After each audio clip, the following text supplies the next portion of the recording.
Hello and welcome to Story Time with Mr. Ryan.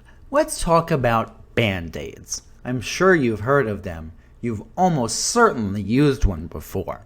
They come in all different shapes and sizes and even feature your favorite cartoon characters. And they're the best solution to a boo-boo, wherever it may happen. But perhaps you've thought about what life was like before Band-Aids. How did people dress their wounds in a world without this sticky adhesive? And did you know that the Band-Aid was one of several inventions invented in New Jersey? Today we read The Boo-Boos That Changed the World, a true story about an accidental invention. Really. By Barry Wittenstein with illustrations by Chris Sue. Let's hop on in. Once upon a time in 1917, actually, a cotton buyer named Earle Dickson married his beloved Josephine, and they lived happily ever after. The end. Actually, that was just the beginning. The newlyweds expected to live a quiet life in New Brunswick, New Jersey. Instead, Earle and Josephine ended up changing the world, one boo-boo at a time. You see, Josephine was accident-prone. She often bumped and bruised herself while working around the house, but that was nothing compared to how often she injured herself in the kitchen. Ouch! When she sliced and diced an onion, she sometimes sliced her finger, too. Boo-hoo! When she grated cheese, she sometimes grated her knuckle. Arg! When she lifted a hot pot off the stove, she sometimes burned her hand. After Josephine winced in pain, she quickly grabbed a rag to stop the bleeding. But with bulky towels between her fingers, it was even harder for Josephine to hold a knife. She became even more accident-prone. Impossible, you say? It's true. Josephine's klutziness had become a bloody problem. Every night when Earle came home from work, he looked forward to talking with Josephine and eating the wonderful meal she had prepared. That was until he saw his beloved's hands. Yikes! Her cuts might get infected. He had to help his new bride. Earle's father was a doctor, so Earle knew a little bit about boo-boos and bandages. And luckily, he worked for a company that manufactured hospital supplies. Earle knew there had to be a solution. But what was it? Earle thought while he shaved in the morning. Maybe if I... Earle thought while he bought cotton in the afternoon. Then I could. And Earle thought some more while he lay in his bed at night. And that would solve... Finally, a light bulb went off over his head. "I've got it!" Earle yelled with excitement, waking up Josephine. "What have you got?" she asked. "The bloody solution, of course," Earle replied. The next morning, Earle tried out his idea. Step 1. He took a long piece of adhesive tape and laid it on the kitchen table, sticky side up. Step 2. Earle cut small squares of sterile gauze and stuck them on the tape every few inches. Step 3. He placed a material called crinoline on top of the adhesive tape to keep the whole strip sterile. "It's perfect," Earle said proudly.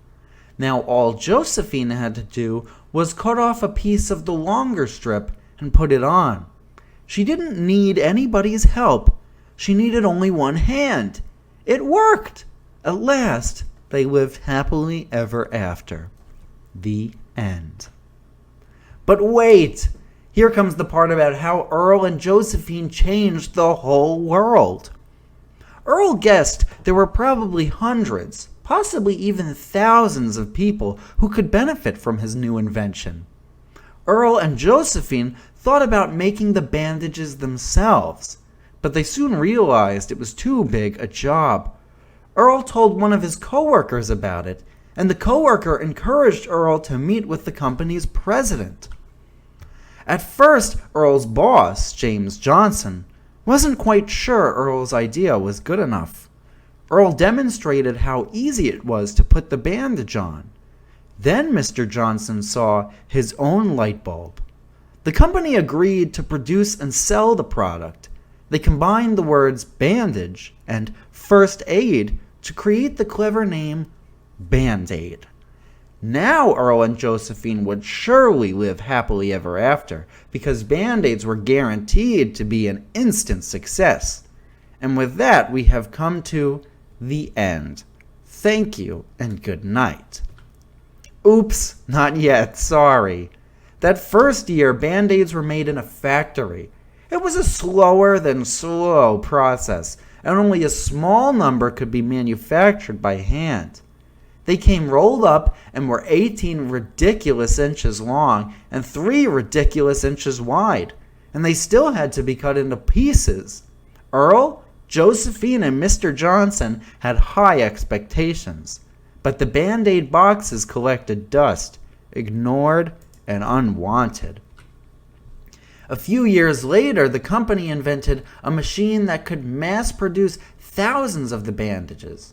Instead of the user having to cut them up, each one was ready to go. Band-Aids were now about 3 inches long and 1 inch wide, and they were cute too. Each one had a little red string to pull in order to open the paper wrapper. Success! Band-Aids flew off the shelves. The end. Not really.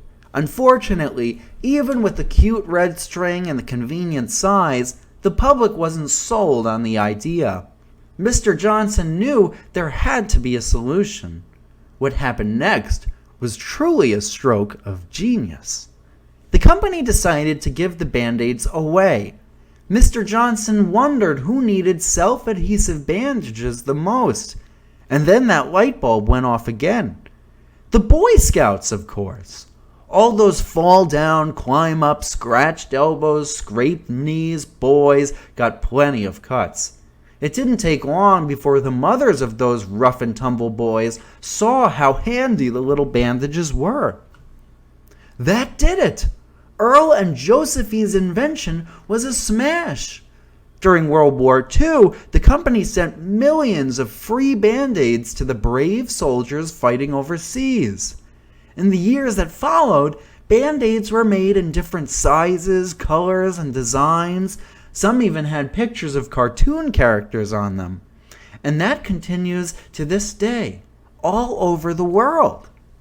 From boisterous hot dog vendors in Brooklyn, fancy French winemakers, tired taxi drivers in Denmark, and English bobbies on bicycles to daredevil skateboarders in Saskatchewan, king crab fishermen in Alaska, sweaty Ugandan soccer players, and applauding audiences at the Bolshoi Theater in Moscow, the sounds of "Aye, wah," and "ouch" echo still, but not for long.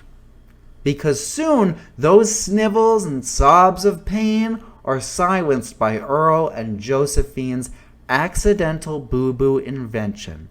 And that is the happiest ending of all. The end.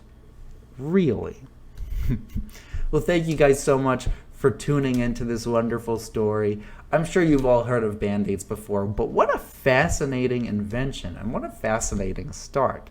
Really makes your mind think.